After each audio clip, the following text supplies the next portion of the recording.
what are some of the scenarios that could have drastically changed the NCAA championships this year?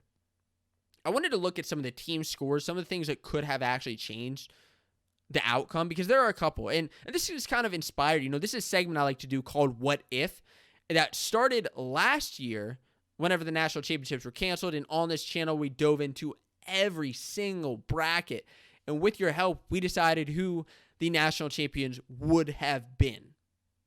Now, what if these things happened and they could have affected the team race? So first, let's bring up the actual team race, the actual team scores. We saw Iowa, of course, were your national champions at 129 points. Penn State finished in second with 113.5. Oklahoma State at almost 100 points, 99.5. Arizona State in fourth with 74. And Michigan in fifth with 69 points. NC State, Minnesota, Mizzou, Ohio State, and Northwestern were also relatively close, coming in, finishing out the top 10. But what a team race it was. As far as what if, the first what if is, what if Eierman stayed at Mizzou?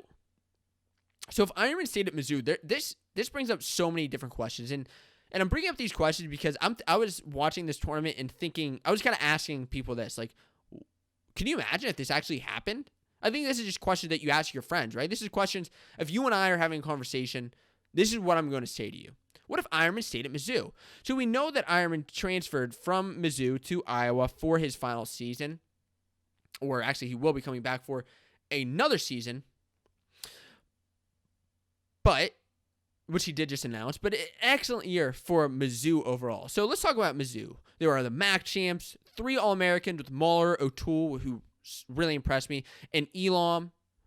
And you have to ask, like, okay, well, let's say that Eierman's back at Mizzou. Okay, well, who's at 141? Alan Hart's at 141, who was undefeated heading into the MAC, ended up making it to the quarterfinals, and then losing to Rivera, and then losing a blood-around match to Chad Red at 141. So he actually had a good season, but he went 2-2 at nationals. So he scored 2 total team points for Mizzou.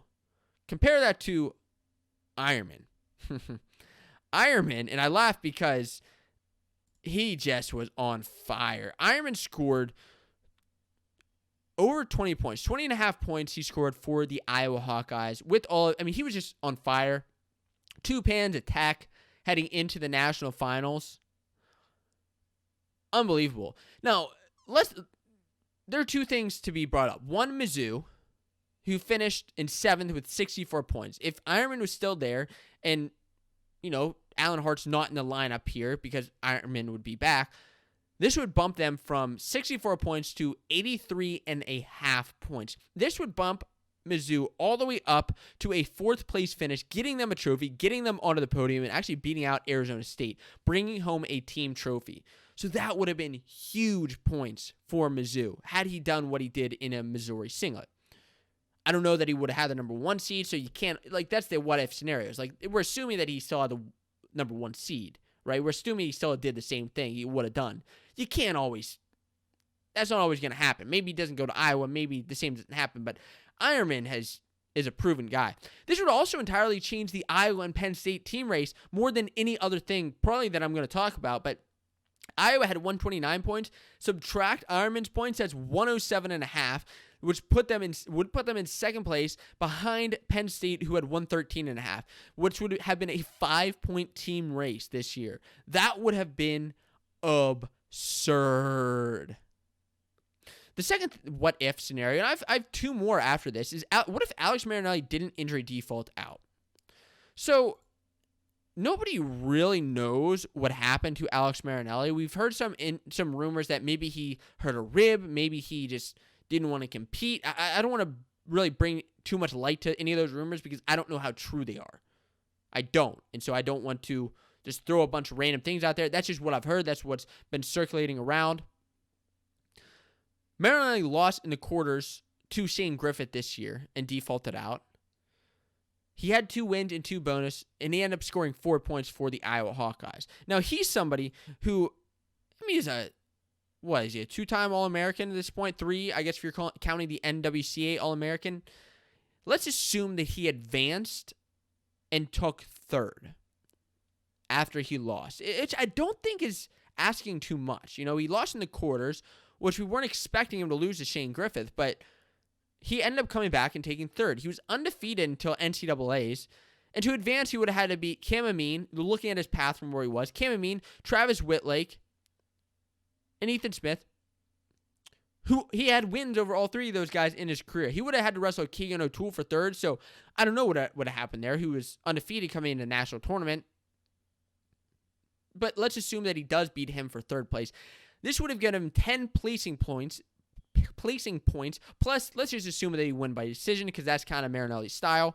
He would have gotten 11.5 more points, giving him 15.5 total points, putting Iowa to 140.5 points total. This would have been a dominant win, a dominant nail in the coffin for the Iowa Hawkeyes had he ended up coming back in placing third. Similar to what we saw like DeSanto do. Lost in the semis, come back, take third. Very impressive, but I didn't want to count the Iowa Hawkeyes out completely, with saying, like, what if Eierman was out? But there's so many what-if scenarios. Like, what if Renan had stuck Jacob Warner in the first round? Like, what actually would happen? And this may shock you. This actually may shock you. It shocked me whenever I was doing the calculation. So, Warner scored 12.5 points for the Iowa Hawkeyes and took fourth place. But he was almost stuck in the first round by Nick Renan, who threw him onto his back, threw Warner onto his back in a headlock, was readjusting, to me, he was flat. To many other people in the arena, to anybody watching, he was flat. Ref didn't see it that way. Give the ref the benefit of the doubt. He was closest to the match, closer to the shoulder blades, but it was a close call. Well, the next round, Renan ends up losing to Marcus Coleman. But let's say that Jacob Warner loses that match, and he has Marcus Coleman, who he hasn't wrestled, but let's say he beats him. He would have Jaiello the next round, who he actually lost by sudden victory to in the past. Panola, who he has 2 wins over, and then Buchanan, who... that's not an easy match. But he did have a win over him this year in the consies. So, we'll give him the benefit of the doubt. And saying that he could come back and take fourth, which I think would be completely possible. But if he loses and then ends up coming back and taking fourth, which would have been the best case scenario had he got pinned, he would have scored, and just by decision, assuming no extra bonus points, he would have scored 12 points. And he scored 12.5 with where he did place.